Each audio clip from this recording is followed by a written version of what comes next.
प्यारे बच्चों, आज हम कक्षा 9 के ये जो पाठ्य पुस्तक है आपकी क्षितिज, इसका जो पद्य भाग है उसमें जो पहला पाठ है कबीर, उसका रिवीजन करेंगे। इससे पहले ये पाठ आपको पढ़ाया जा चुका है, पर फिर भी इसका एक क्विक रिवीजन अपन कर रहे हैं, तो इसको समझो। कबीर का जन्म और मृत्यु के बारे में बहुत सारी किंवदंतियाँ प्रचलित हैं। किंवदंतियों का मतलब होता है बेटा कि बहुत सारी बातें हैं जिनके बारे में कुछ प्रामाणिक रूप से नहीं कहा जा सकता है, उसको अपन किंवदंतियाँ कहते हैं। ठीक है ना।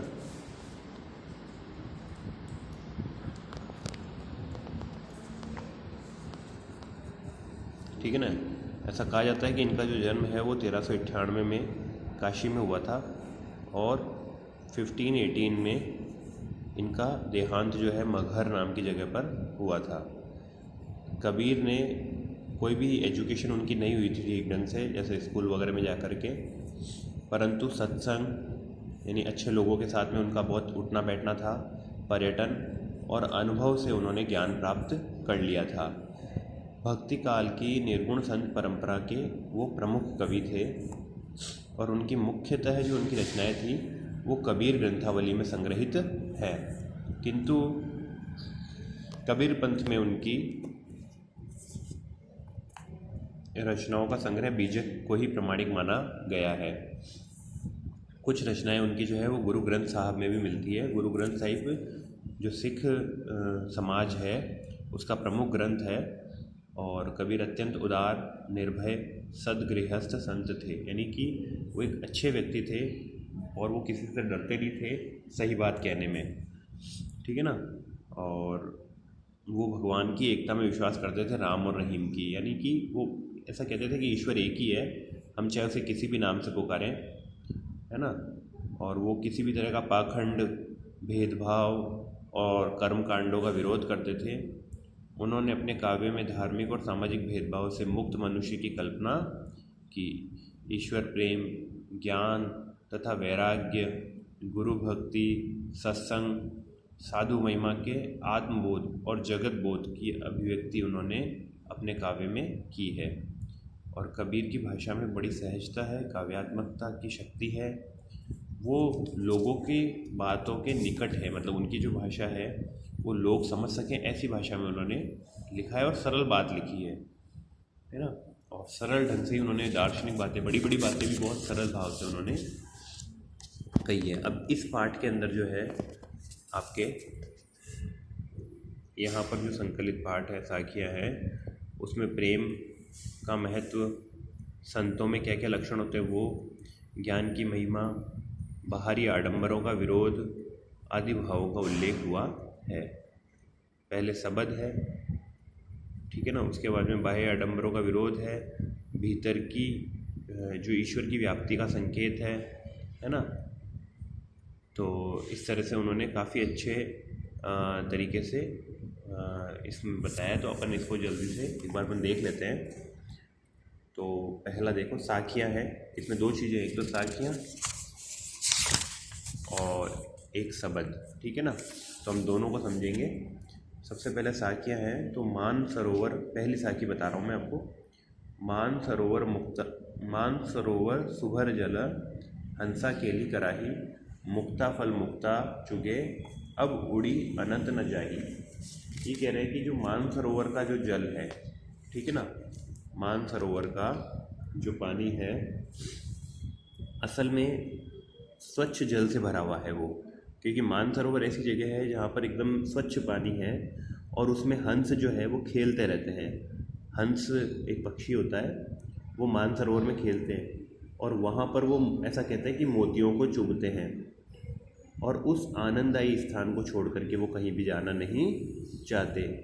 इसका मतलब ये है कि भक्त का जो मन होता है, ये भक्त के मन की बात है कि भक्त का जो मन होता है वो भी भगवान के नाम से ही प्रसन्न रहता है।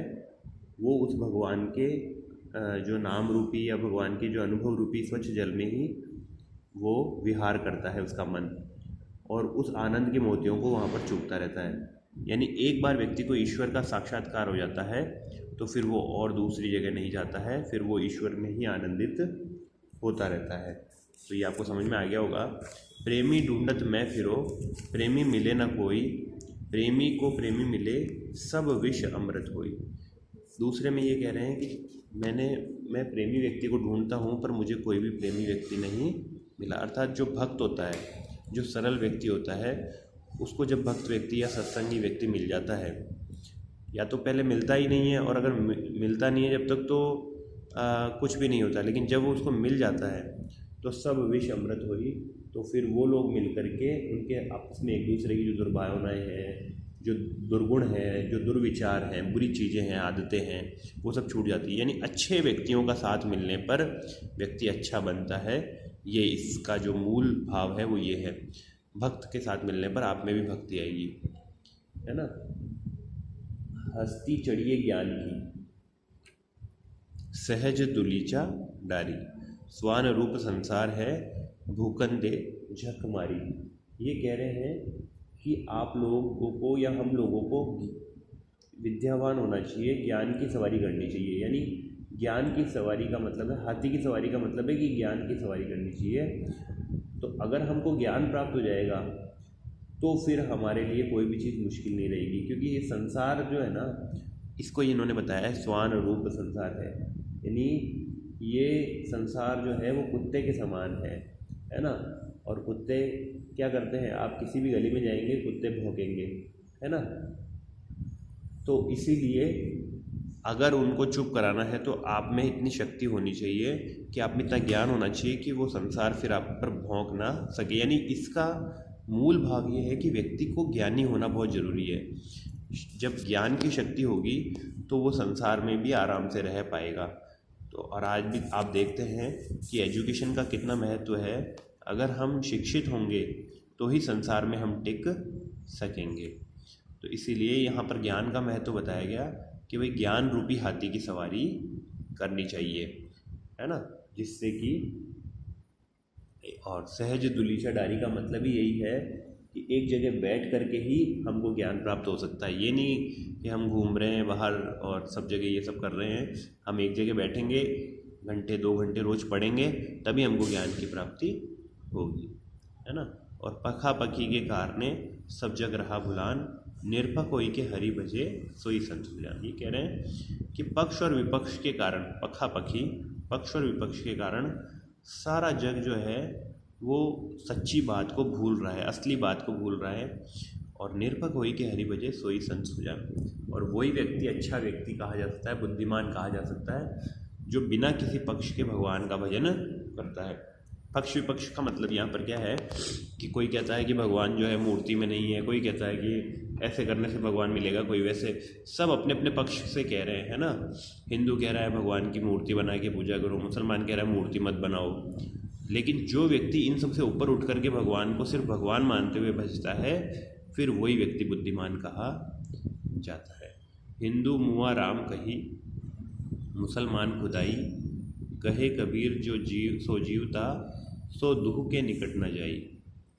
तो हिंदू जो है वो कह रहा है कि राम ही सत्य है, यानी कि राम जो है वही भगवान है। पर मुसलमान कह रहा है कि हमारा अल्लाह या हमारा खुदा जो है वही भगवान है।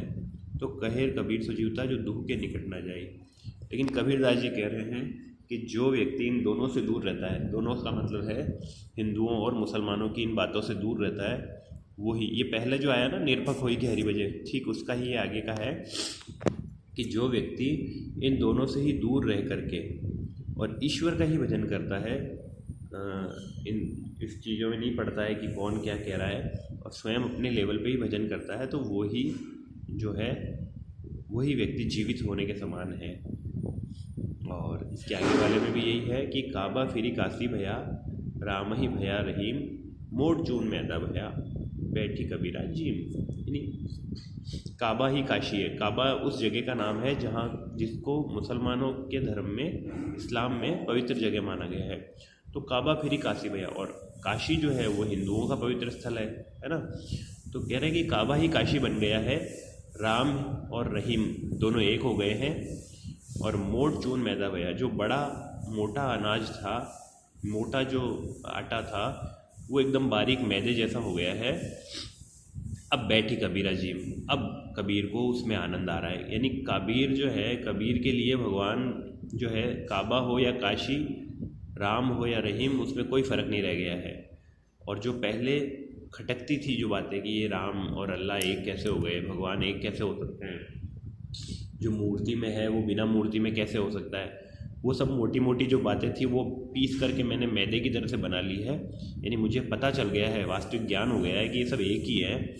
तो अब बैठी कबीरा जीम, अब कबीर आनंदित होकर के बैठ करके उसका आनंद ले रहा है, भोजन कर रहा है। ऊंचे कुल का जन्म या जे करनी ऊंच न होई, सुबरन कलश सुरा भरा साधु निंदा सोई। ये कह रहे हैं कि जो व्यक्ति उच्च कुल में जन्म ले लेता है, अच्छे परिवार में अगर जन्म ले लेता है, तो उसके बाद भी अगर वो अच्छे काम नहीं करता है तो उसकी व्यक्ति की कोई भी जो है इज्जत नहीं होती है। क्योंकि ये कह रहे हैं कि सुबरन कलश सुरा भरा साधु निंदा सोई। अगर किसी सोने के कलश के अंदर आप शराब भर दें तो फिर लोगों, संतों के समाज में उसकी निंदा ही होती है। भले कितने ही अच्छे परिवार का हो, अगर वो गलत काम करता है तो उसकी फिर निंदा ही होगी। इसलिए हमको हमारे परिवार के अनुसार ही काम करना चाहिए। अब ये दो शब्द भी हैं हमारे पास में, तो इनको भी अपन जो है समझ लेते हैं।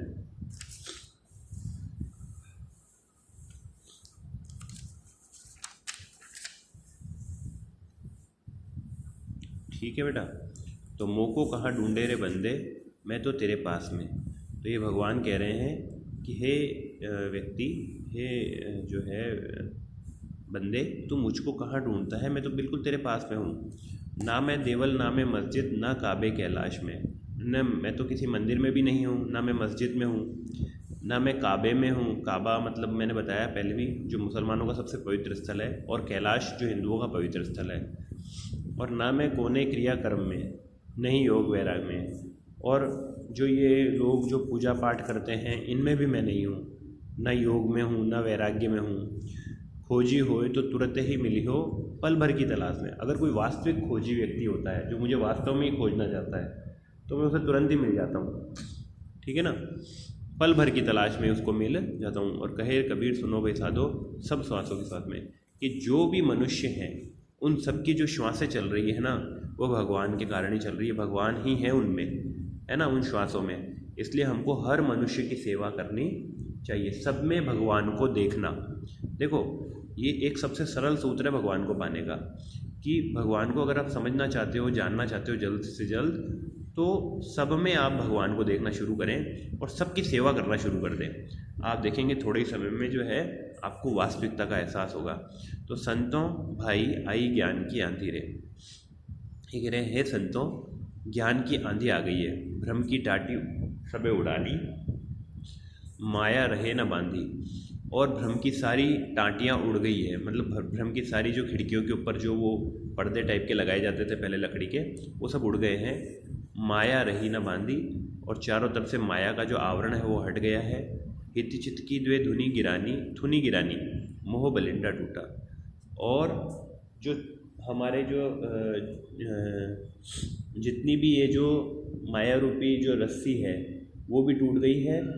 और वास्तविकता और अवास्तविकता का भेद अब समझ में आने लगा है। यानी कि जब व्यक्ति को ज्ञान हो जाता है, तो वो व्यक्ति का जो ज्ञान है, उस ज्ञान के कारण उसका सारा मोह जो है दूर हो जाता है। मोह बलिंडा टूटा, यानी मोह का जो खंबा है वो टूट गया है। और इतना ही नहीं, तृष्णा छानी परी घर ऊपरी, कुबदी का भांडा फूटा। तृष्णा जो है वो समाप्त हो गई है ना। तृष्णा का जो छप्पर है, छानी छप्पर है, वो टूट गई है।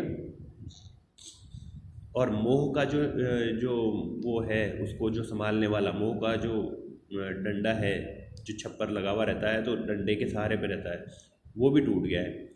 तो अब जो अहंकार का छप्पर भी गिर गया, मोह का छप्पर भी गिर गया। मोह मतलब अहंकार, है ना, कि भाई मैं हूँ, मैं तो बड़ा बुद्धिमान हूँ। कुबुद्धि की भांडा फूटा, और कुबुद्धि का भांडा फूट गया। मेरी जो कुबुद्धि थी, मेरे जो बुरी बुद्धि थी, वो हट गई है। और जोग जुगुति करी संतों बांधी, निर्च चुए न पानी। और अब संतों के द्वारा जो ये जो बांधी गई है वास्तविक समझ बताई गई है, उसके कारण बाहर का जो कूड़ा करकट है ना, अब वो बाहर ही रह गया है। निर्चु न छुए पानी, पानी नहीं छू, मतलब अब उससे पानी नहीं बह सकता है। अब असली पानी का मतलब है बाहर का जो पानी गंदगी है वो नहीं आ सकता। कूड़ा कपट माया का निकस्या, हरि को की गति न जानी जब जानी। और जब मुझे पता चला कि वास्तव में भगवान की क्या इच्छा है या भगवान किस प्रकार का है, तो सारा काया का, हमारे शरीर का, मन का जो सारा कपट, झूठ और गंदगी है वो सब दूर हो गई है। आंधी पीछे जो जल बूठा, प्रेम हरिजन भीना। और अब आंधी के बाद जब बारिश आई है, ज्ञान की आंधी के बाद में जब प्रेम की बारिश आई है, तो उससे जो है मेरा मन जो है भीग गया है। और कहे कबीर भान के प्रगटे, उदित भया तमकीना। और कबीरदास जी इसका उदाहरण इस तरह से दे रहे हैं कि जैसे सूरज के उगने पर अंधकार समाप्त हो जाता है, ठीक उसी प्रकार से जो है मेरा सारा का सारा जो मन है शुद्ध हो गया है और मेरे मन का सारा अंधकार जो है वो समाप्त हो गया है। तो ये आपका जो है ये लेसन, आपको इसके कुछ क्वेश्चन आंसर वगैरह भी मैंने आपको कहा था करवा दिए थे, मैंने आपको लिंक भी भेज दिए थे कुछ। आपको ये सारा काम जो है अगर अभी तक भी नहीं किया है तो आप कर लेंगे। तो आज की वीडियो में इतना ही। थैंक यू बेटा।